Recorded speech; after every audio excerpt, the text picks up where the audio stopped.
Romains 3 du verset 23 nous dit car tous ont péché et n'atteignent pas à l'accord de Dieu. Donc il est dit que tous ont péché, que nous sommes tous pécheurs.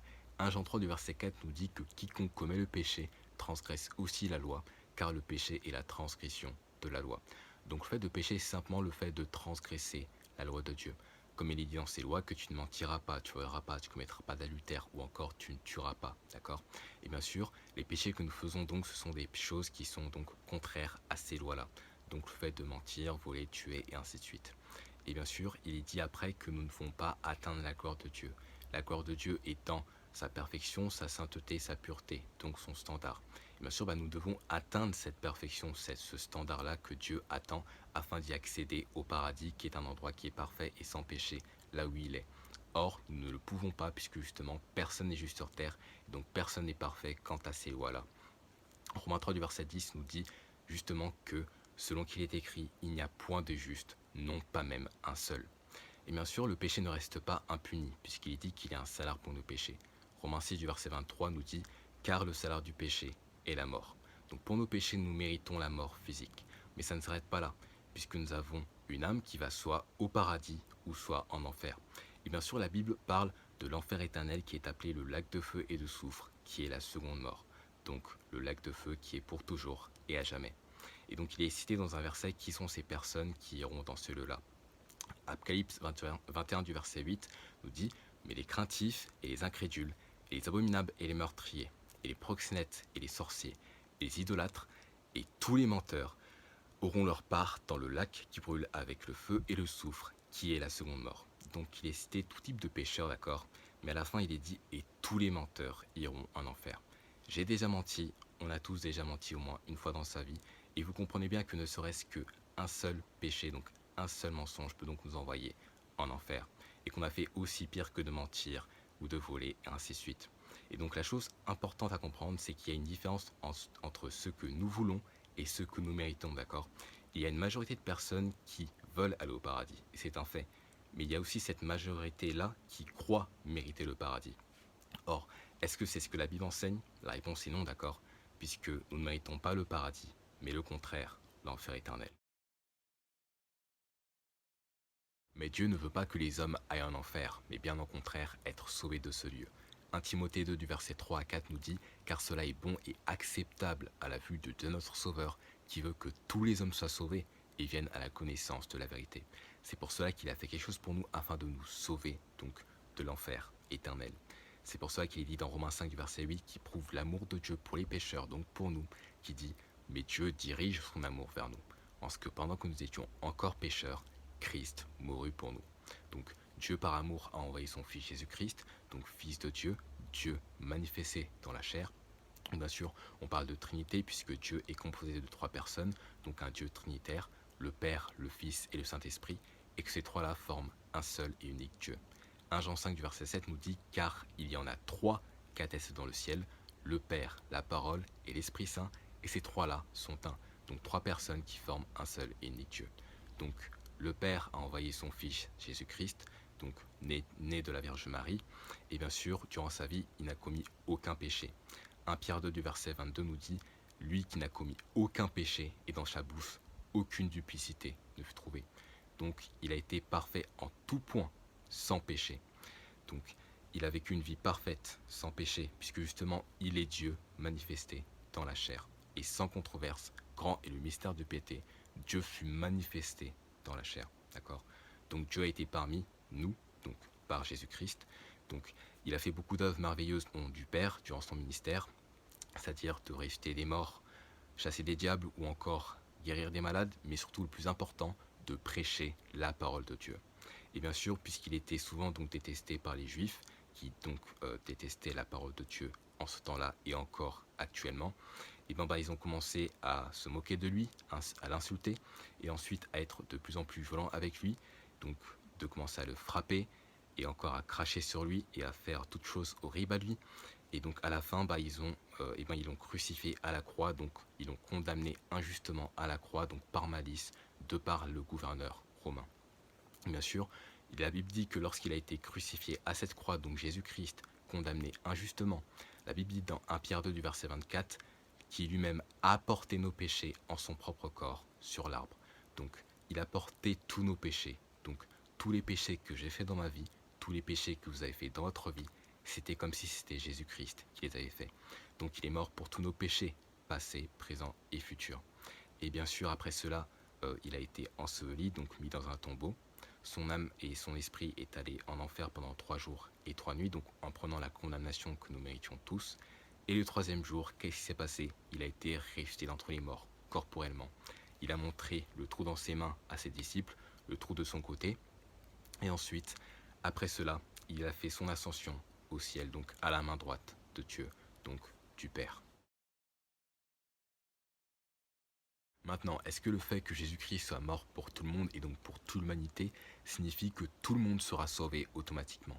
La réponse est non, puisqu'il y a une seule et unique chose à faire afin d'être sauvé de l'enfer. Et la question et la réponse est déjà écrite dans la Bible. Acte 16 du verset 30 à 31 nous dit « Messieurs, que dois-je faire pour être sauvé ?»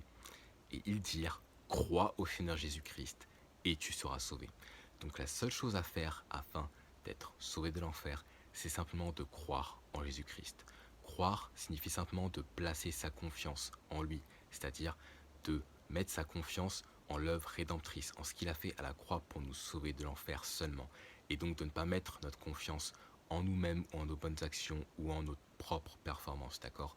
Puisque nous ne pouvons pas nous sauver nous-mêmes, c'est-à-dire par nos œuvres, par nos actions et ainsi de suite. On ne peut qu'être sauvé par le sang de Christ, c'est-à-dire le fait de placer sa confiance en lui et de ne pas donc placer sa confiance en plus donc de vos œuvres ou en vous-même, c'est-à-dire, d'accord?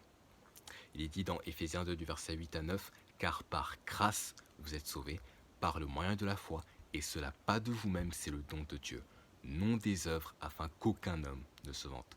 Donc il est dit car par grâce que vous êtes sauvés. Donc une grâce, c'est quelque chose que nous ne méritons pas, d'accord? C'est une faveur imméritée. Car par grâce vous êtes sauvés par le moyen de la foi. Donc pour recevoir cette grâce, il suffit donc de mettre sa foi donc par le moyen de la foi en qui? En le Sauveur Jésus-Christ seulement et pleinement, en ce qu'il a fait à la croix pour vous sauver de l'enfer, mort pour tous vos péchés, enseveli et ressuscité. Et cela pas de vous-même, donc vous n'êtes pas sauvé par vous-même, donc par vos actions, par vos bonnes œuvres et ainsi de suite, mais c'est un cadeau de Dieu, donc un don de Dieu.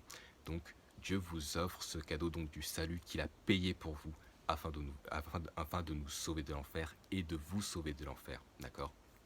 Et à la fin, il est dit dans le verset 9, donc non des œuvres afin qu'aucun homme ne se vante. Donc il est dit que ce n'est pas par les œuvres. Pourquoi? Afin qu'aucun homme ne se vante. Parce qu'il est dit parce que personne ne sera justifié devant lui par les œuvres de la loi, car c'est la loi qui donne la connaissance du péché. Puisqu'il est justement dit aussi dans Romains 4 du verset 5, mais pour celui qui n'œuvre pas, mais qui croit en celui qui justifie l'impie, donc le pécheur, sa foi lui est imputée à justice. Donc être justifié par la foi seule, en le salut qui est en Jésus-Christ seulement. Et une fois que vous mettez votre confiance en le Sauveur Jésus-Christ afin d'aller au paradis, alors vous êtes sauvé pour l'éternité puisque vous recevez la vie éternelle. Romains 6 du verset 23 nous dit « Car le salaire du péché est la mort ». Mais la seconde partie du verset nous dit « Mais le don de Dieu, donc le cadeau que Dieu nous donne, donc le salut éternel, est la vie éternelle par Jésus-Christ, notre Seigneur. » Donc Dieu vous offre une vie qui est sans fin, qui ne s'arrête jamais. C'est-à-dire qu'une fois que vous êtes sauvé, alors vous êtes sauvé pour l'éternité, puisque vous recevez une vie qui est sans fin, qui ne s'arrête jamais. Donc la vie éternelle. Jean 3,16, le verset le plus connu de la Bible, nous dit « Car Dieu a tant aimé le monde, qu'il a donné son seul Fils engendré, donc Jésus-Christ, afin que quiconque croit en lui ne périsse pas, mais ait la vie éternelle. » Donc Dieu par amour a envoyé son Fils Jésus-Christ et que seulement il suffit de mettre sa confiance en lui, c'est-à-dire afin que quiconque croit en lui, donc met sa confiance en son Fils Jésus-Christ afin d'être sauvé de l'enfer. Il n'est pas dit quiconque fait de bonnes œuvres, quiconque est une bonne personne, quiconque se fait baptiser, quiconque qui se sanctifie, quiconque et ainsi de suite, d'accord? Il n'est pas dit quiconque est une bonne personne puisque justement il est dit que aucun n'est bon sinon un seul, c'est-à-dire Dieu, d'accord? Ce n'est pas que vous êtes sauvés par vous-même, c'est-à-dire par vos œuvres, par vos actions, mais seulement par la foi seule, afin que quiconque croit en lui ne périsse pas, donc ne périt pas où? En enfer, donc dans l'enfer éternel, le lac de feu et de soufre, mais qu'il ait la vie éternelle. Donc il suffit de mettre sa confiance en Christ, ainsi vous êtes sauvés pour l'éternité, puisque justement vous n'êtes pas sauvés par vous-même, mais c'est Christ qui vous sauve. Il suffit simplement de mettre sa confiance en lui. Jean 6,47, où Jésus-Christ parle, nous dit « en vérité, je vous le dis, celui qui croit en moi a la vie éternelle. » Donc dès au présent même, une fois que vous mettez votre confiance pleinement et seulement en Christ Jésus pour aller au paradis, alors vous recevez dès aujourd'hui et dès maintenant la vie éternelle. Et Tite 1 du verset 2, qui prouve que Dieu n'est pas un menteur, nous dit dans l'espérance de la vie éternelle, laquelle Dieu, qui ne peut mentir, a promis avant le commencement du monde. Donc Dieu n'est pas un menteur pour vous définir la vie éternelle, c'est que c'est vraiment une vie qui est sans fin et qui ne s'arrête jamais. Et qu'une fois sauvé, alors vous êtes sauvé pour l'éternité. De plus, une fois sauvé, vous devenez enfant de Dieu. Jean 1 du verset 12 nous dit « Mais à tous ceux qui l'ont reçu, à eux leur a donné le droit, donc le pouvoir de devenir les fils de Dieu, donc les enfants de Dieu, à savoir à ceux qui croient en son nom. » Donc à ceux qui mettent pleinement et seulement leur confiance en Christ Jésus pour avoir la vie éternelle. Donc une fois sauvé, alors vous devenez enfant de Dieu. Dieu est votre Père et vous êtes son Fils. Donc vous faites partie de la famille de Dieu, là où il y a les frères et sœurs en Christ. Et Dieu sera toujours votre Père comme vous serez toujours son Fils, quoi qu'il arrive. Et c'est la même chose avec vos parents terrestres. Vos parents vous ont engendré et ils seront toujours vos parents. Et bien vous aussi vous serez toujours leur enfant, donc leur fils. Mais par contre, si vous avez un mauvais comportement ou encore que vous faites des bêtises dans la famille, qu'est-ce qui se passait? Et bien vos parents vous châtiaient, d'accord, ils vous punissaient, d'accord, puisqu'il y a des règles dans la maison. Et bien c'est la même chose avec Dieu. Lorsque vous commettez des péchés ou encore que vous avez un mauvais comportement, justement, en tant que chrétien sur cette vie sur terre, la Bible dit dans Hébreux 12 du verset 6, « Mais à celui que le Seigneur aime, il le châtie et fouette tout fils qui reçoit. » Donc une fois sauvé, d'accord, vous devenez enfant de Dieu. Mais si vous commettez des péchés après être sauvé, alors vous serez puni par Dieu sur terre. Et donc ce châtiment peut arriver jusqu'à la mort, d'accord. Mais bien sûr, vous serez toujours son fils, puisque justement vous avez la vie éternelle, comme dit avant. Maintenant, si vous croyez en tout ce qui a été dit dans la Bible, Romains 10 du verset 9 nous dit que si tu confesses de ta bouche le Seigneur Jésus et que tu crois dans ton cœur que Dieu l'a ressuscité d'entre les morts, tu seras sauvé. Donc tout ce que vous avez à faire, c'est simplement de demander à Dieu de vous sauver. Et tout cela, je vais vous aider dans la prière en ce moment même. Donc si vous voulez bien prier avec moi, dites simplement « Seigneur Jésus, je sais que je suis un pécheur et que je mérite d'aller en enfer. Mais je crois que tu es mort à la croix pour tous mes péchés et que tu as été enseveli et ressuscité. Je te remercie de m'avoir donné la vie éternelle et de m'avoir sauvé de l'enfer. Je ne crois pas en moi-même, mais seulement en toi. En ton nom je te prie. Amen.